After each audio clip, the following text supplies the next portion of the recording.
இப்போ வேர்க்கடலை சுண்டல் செய்யறது எப்படின்னு பார்க்கலாம்.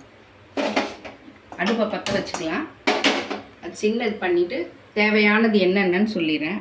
ஒரு வெங்காயம் மீடியம் சைஸு, ஒரு அரை தக்காளி, ஒரு சின்ன கேரட் 2 துருகி வச்சுருக்கேன், எலுமிச்சம்பழம், மிளகாத்தூள், கொத்தமல்லி, உப்பு. இங்கே கடாயை பற்ற வச்சுட்ருக்கேன். அதில் 1 ஸ்பூன் தான் ஊற்றிருக்கேன். சும்மா ஊற்றினா போதும், 1 ஸ்பூன் எண்ணெய் இருந்தால் போதும்.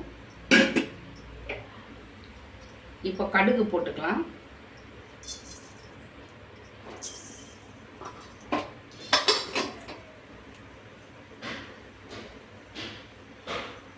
வேர்க்கடலையை ஒரு அரை அழாக்கு வேக வச்சுருக்கேன்.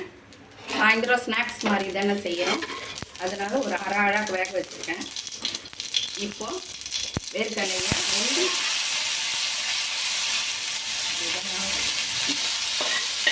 வேர்க்கடலை ஒண்டி எடுத்து கடாயில் போட்டுக்கலாம்.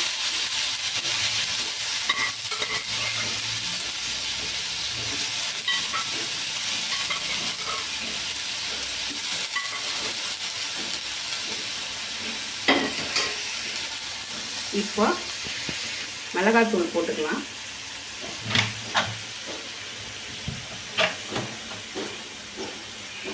வெறும் மிளகாத்தூள் போட்டிருக்கேன். தேவையான அளவு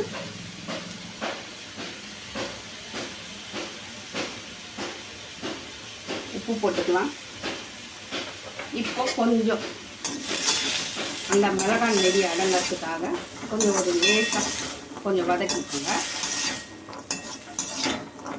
ஒரு 2 நிமிஷம் வதங்கட்டும்.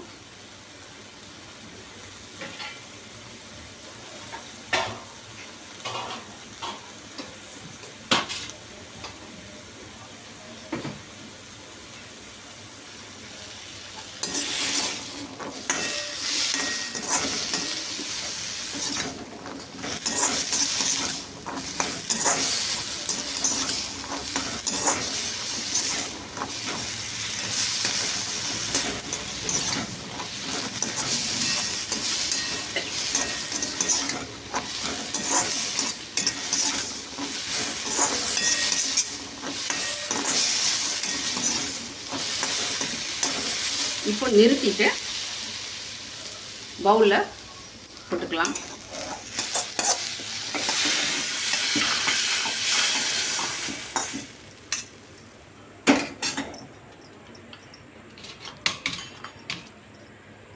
இப்போ மேலே வெங்காயம், தக்காளி, கேரட் கொஞ்சம் நிறைய போட்டுக்கோங்க, உடம்புக்கு நல்லது. கொத்தமல்லி,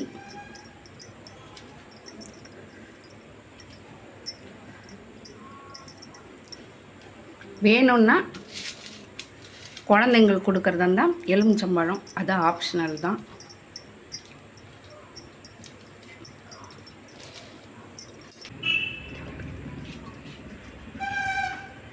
இப்போது வேர்க்கடலை சுண்டல் ரெடி ஆயிடுச்சு. சுட சுட சாயந்தரம் சாப்பிட்றதுக்கு வேர்க்கடலை சுண்டல் ரெடி.